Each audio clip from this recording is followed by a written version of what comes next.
سبحان رب السماوات والأرض رب العرش عما يصفون فذرهم يخوضوا ويلعبوا حتى يلاقوا يومهم الذي يوعدون. Alasan mengapa keyakinan Islam jamaah tidak logis. Memang sangat tidak logis. Itu tadi misalnya. Nah, tidak logisnya itu satu. Ya, masalah misalnya klaim bahwa yang bisa masuk surga itu hanya kelompok mereka misalnya. Nah, itu sangat nggak logis. Nah, nggak logisnya gimana? Rasulullah Shallallahu Alaihi Wasallam misalnya mengatakan, aku pernah diberi pilihan oleh Allah memilih antara separuh umatmu dimasukkan surga atau syafaat.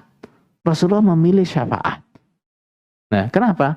Rasulullah berharap yang bisa masuk surga dari umatnya lebih dari separuh. Sekarang pertanyaan, anggota Islam jamaah itu sampai separuh umatnya Nabi Muhammad atau tidak? Tidak sampai separuhnya.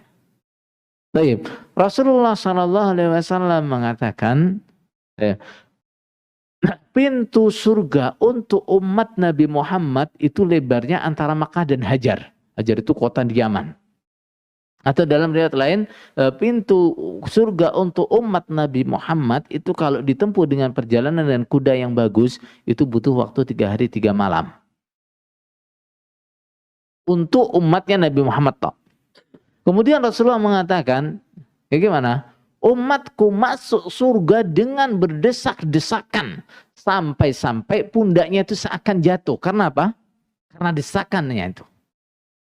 Sekarang, Yukam itu jumlahnya berapa? Kalau dihitung di total paling gede itu jumlahnya 1,5 juta.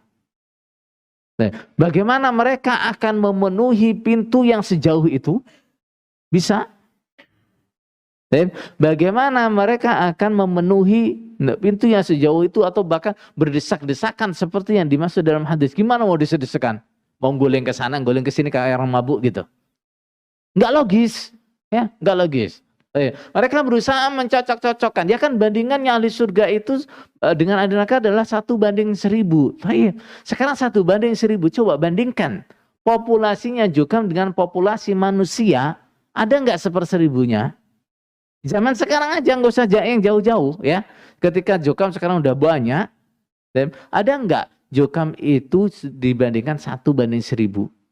Nggak ada, nggak ada.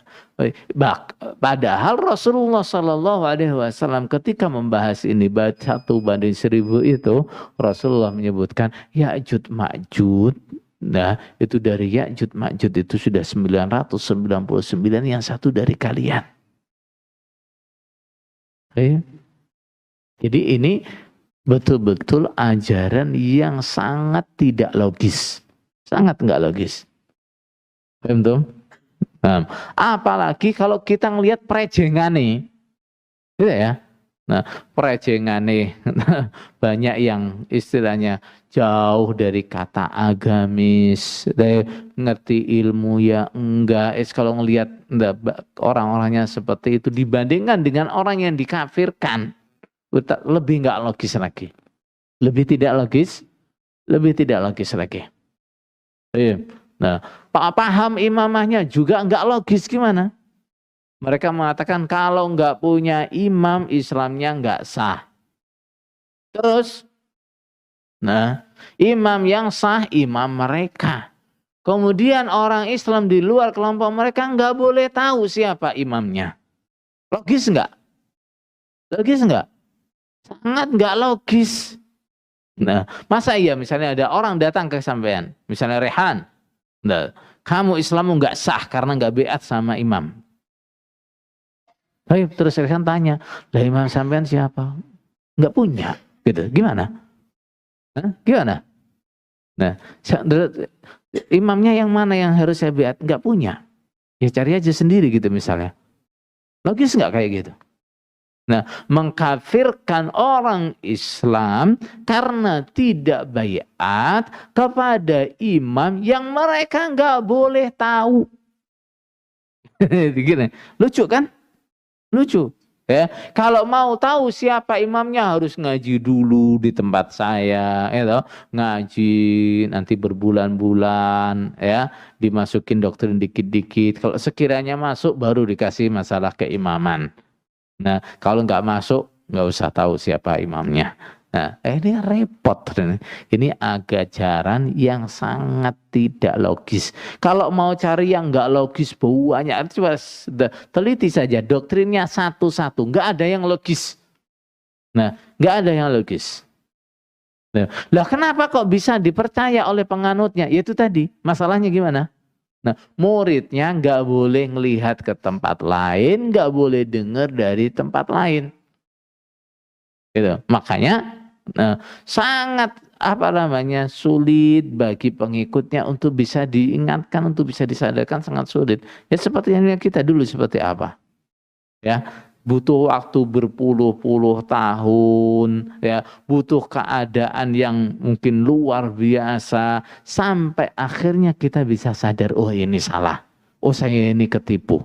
Nah, biasanya mereka bilang kalau sampeyan puluhan tahun kemudian merasa tertipu, katanya itu hanya ada dua kemungkinan. Yang pertama sampean bohong, yang kedua saking gobloknya sampean. Katanya begitu, mereka bilang gitu kan. Nah, kalau ada orang yang merasa tertipu dengan ajaran mereka, mereka bilang begitu. Nah, kita akui memang.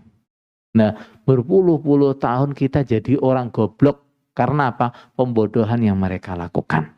Alhamdulillah sekarang kita sudah sadar bahwa kita itu goblok, gitu ya. Nah, yang lebih kita kasihan adalah apa? Orang-orang yang sampai sekarang belum sadar kalau dia itu goblok, dia itu ketipu. Itu yang lebih apa? Lebih kita kasihan. Ya, kita sekarang kita sadar bahwa dulu kita ketipu, kita goblok, kita sadar. Sekarang kita harus belajar. Nah, paham? Baik. Ya ayyuhalladzina amanu taqullaha haqqa tuqatih wa la tamutunna illa wa